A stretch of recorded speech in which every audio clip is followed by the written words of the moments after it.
Sebelumnya, Assalamualaikum warahmatullahi wabarakatuh. Alhamdulillah, yang pertama-tama mari kita panjatkan puja dan puji syukur atas kehadirat Allah Subhanahu wa Ta'ala yang telah melimpahkan rahmat dan hidayahnya sehingga saya bisa membuat video pembelajaran hari ini. Nah, untuk pagi kali ini kita akan membuat video PowerPoint yang membahas tentang peran video dalam pembelajaran vokasional. Yang pertama,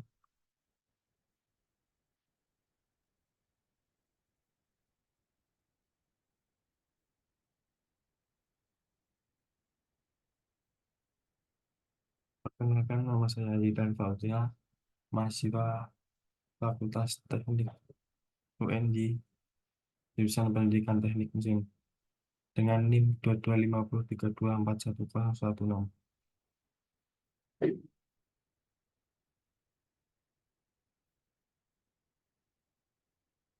Peran video dalam pembelajaran vokasional.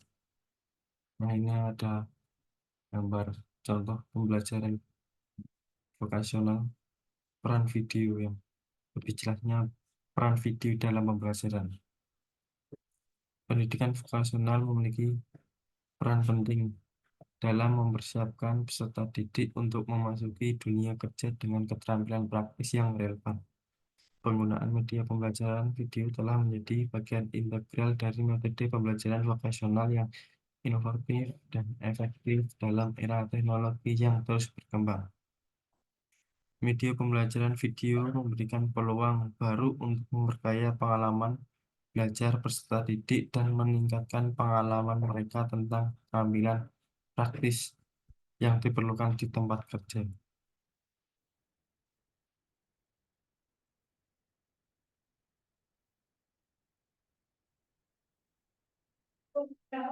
Karakteristik media pembelajaran video.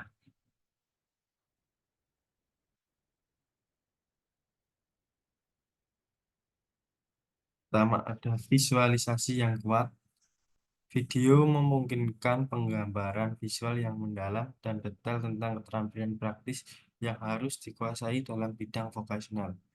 Melalui gambar, gerakan, dan suara, peserta didik dapat memperoleh pemahaman yang lebih baik tentang langkah-langkah praktis, prosedur kerja, atau teknik tertentu.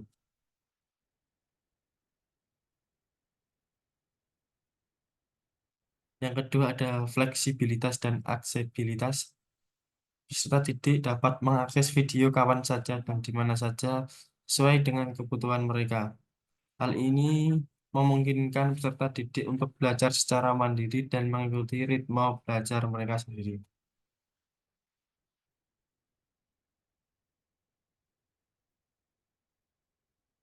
Yang ketiga ada demonstrasi keterampilan oleh ahli. Video dapat merekam dengan detail gerakan, teknik, dan prosedur kerja yang benar.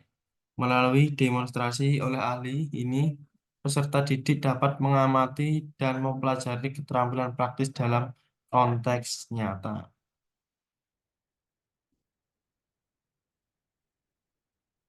Selanjutnya ada keunggulan media pembelajaran video.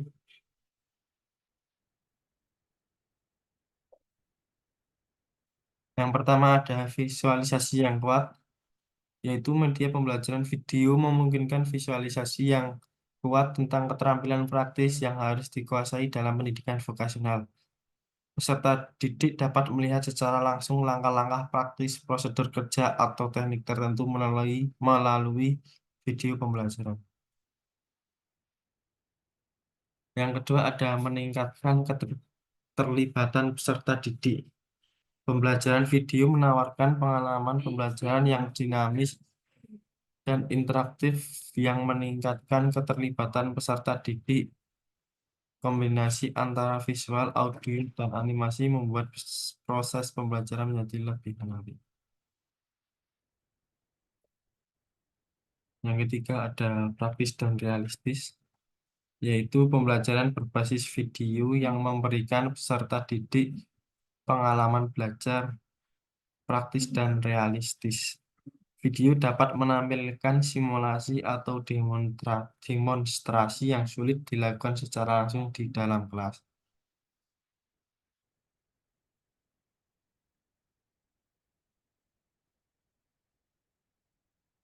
Selanjutnya ada keterbatasan media pembelajaran video,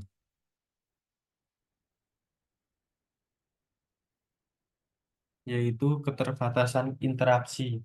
Salah satu kelemahan utama pembelajaran berbasis video adalah kecenderungannya untuk mempromosikan pembelajaran pasif, tidak seperti metode interaktif. Video seringkali menyajikan informasi dalam format satu arah, yaitu yang kedua ada keterbatasan umpan balik, yaitu umpan balik langsung dari pengajar terbatas atau bahkan tidak ada pembelajaran berbasis video. Peserta didik mungkin menghadapi kesulitan dalam memperoleh umpan balik yang langsung dan mendalam. Yang ketiga ada keterbatasan akses dan teknologi. Koneksi internet yang lambat dapat menyebabkan masalah buffering yang mempengaruhi pengalaman belajar secara keseluruhan. Video juga mungkin tidak memiliki subtitle atau format alternatif sehingga tidak dapat diakses oleh penyandang disabilitas.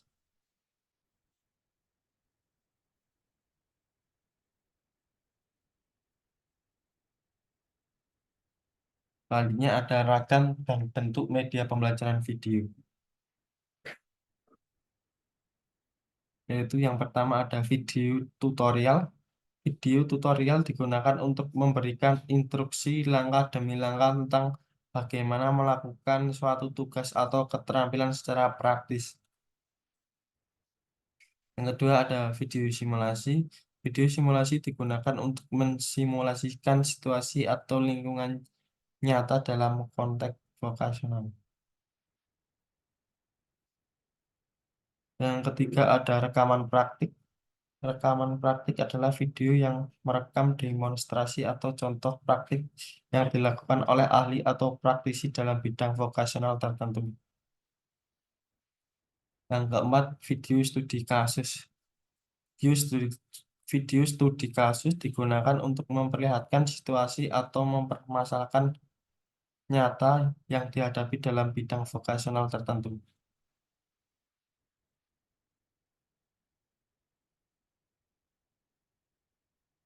Selanjutnya ada mengembangkan media pembelajaran video. Pertama, menentukan tujuan pembelajaran. Mendefinisikan tujuan pembelajaran dengan jelas adalah langkah penting dalam mengembangkan bahan ajar berbasis video. Yang kedua ada menulis naskah. Naskah yang ditulis dengan baik memastikan bahwa kontennya terorganisir, koheren, dan secara efektif menyampaikan pesan yang dimaksud. Yang ketiga ada merekam dan mengedit. Langkah selanjutnya adalah merekam video berdasarkan skrip dan desain visual, serta mengedit untuk meningkatkan kualitas secara keseluruhan.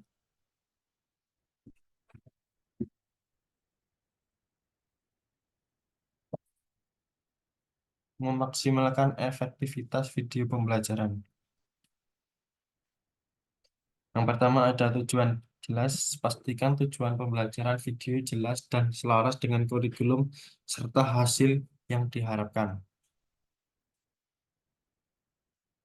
Elemen interaktif, sertakan elemen interaktif dalam video, seperti tugas atau pertanyaan yang dapat dijawab oleh peserta didik.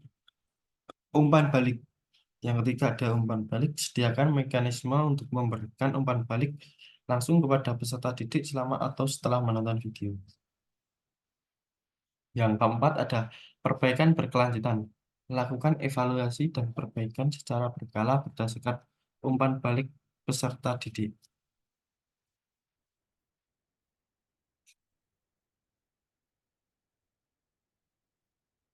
Nah, di sini saya ada salah satu contoh dari media video, yaitu video tutorial. Kita langsung play saja.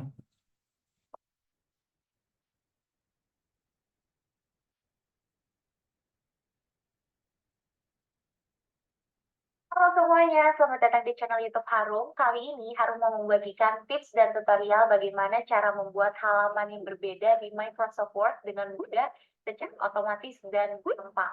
Buat kalian yang masih menggunakan cara manual untuk membuat halaman di setiap makalah ataupun skripsi, kalian harus coba tutorial yang akan aku sampaikan ini. Karena ini gak akan ngebuat kalian tuh pusing sampai ke ubun-ubun. Dan kali ini tutorialnya yang aku bagikan itu adalah 2 tips. Yang pertama, bagaimana cara menghilangkan halaman di cover atau halaman pertama, tapi dia tetap menjadi halaman pertama. Yang kedua adalah menggabungkan angka Romawi di setiap halaman pertama 2, 3 dengan angka 1, 2, 3 di bab 1 sampai daftar pustaka. Oke, langsung aja ke tutorialnya. Ini salah satu contoh makalah yang belum aku berikan nomor di setiap halaman, jadi masih kosong dari halaman pertama sampai halaman terakhir.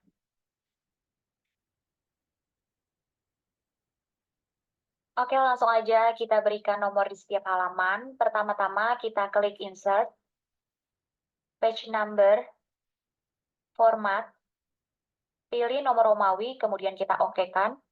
Setelah itu klik 2 di baris terakhir, pilih Page Number lagi, Button, dan kita pilih nomor 2. Secara otomatis nomor Romawi ini sudah ada di setiap halaman, kemudian kita hapus halaman pertama untuk nomornya dan kita klik Different First Page, kemudian kita hapus nomor Romawinya. Secara otomatis di halaman pertama nomor Romawinya sudah hilang, tapi di halaman kedua dan seterusnya nomor Romawinya masih berurutan seperti ini, I2, I3, dan selanjutnya. Oke, selanjutnya kita membuat halaman yang berbeda yang awalnya nomor Romawi, kemudian kita ganti menjadi angka 1, 2, 3. Di sini halaman keempat kita menggunakan nomor Romawi terakhir. Dan kemudian di bab 1 pendahuluan kita menggunakan angka 1, 2, 3 sampai seterusnya. Sampai terakhir daftar pustaka. Di sini terlihat bab 1 masih menggunakan angka Romawi, jadi langsung kita ubah aja. Pertama-tama kita ke halaman terakhir yang menggunakan nomor Romawi. Di sini yang terakhir itu adalah moto, jadi aku kliknya di kalimat terakhir. Setelah itu pilih page layout, breaks, continuous, ada jeda atau spasi, kemudian kita hapus dan kita klik di baris terakhir. Di sini sudah ada pembedaan section 1 sama section 2. Berarti kita bisa ganti halaman di section 2-nya. Kemudian di bab 1 ini masih menggunakan nomor Romawi, kita ganti ke angka, pilih page number, kemudian format, kita pilih angka 1, 2, 3, dan kita mulai dari angka 1. Secara otomatis, ini akan terganti. Kalau misalnya ini kalian dimulai dari angka 2, kalian bisa ganti menggunakan atau memulai dengan angka 0. Jadi nanti secara otomatis itu menjadi angka 1. Bab 1 di sini sudah mulai menjadi angka 1, 2, dan seterusnya sampai daftar pustaka.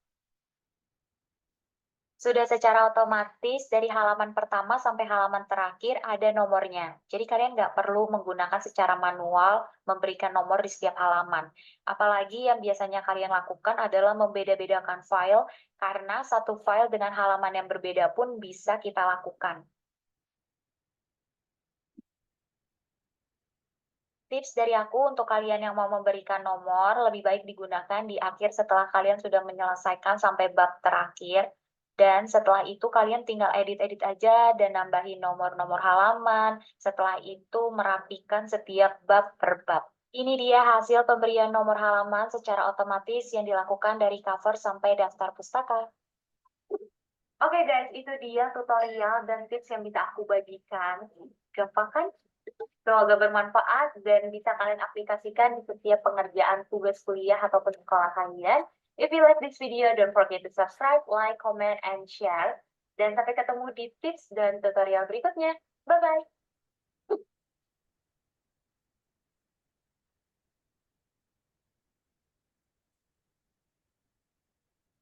Nah, itu tadi adalah salah satu contoh media video tutorial.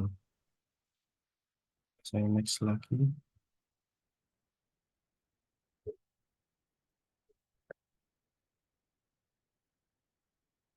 Sebelumnya saya apabila kurang dan lebihnya saya mohon maaf.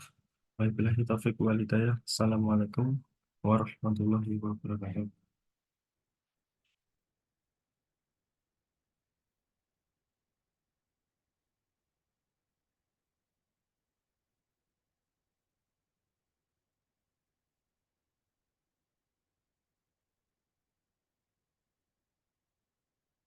Iya, tak.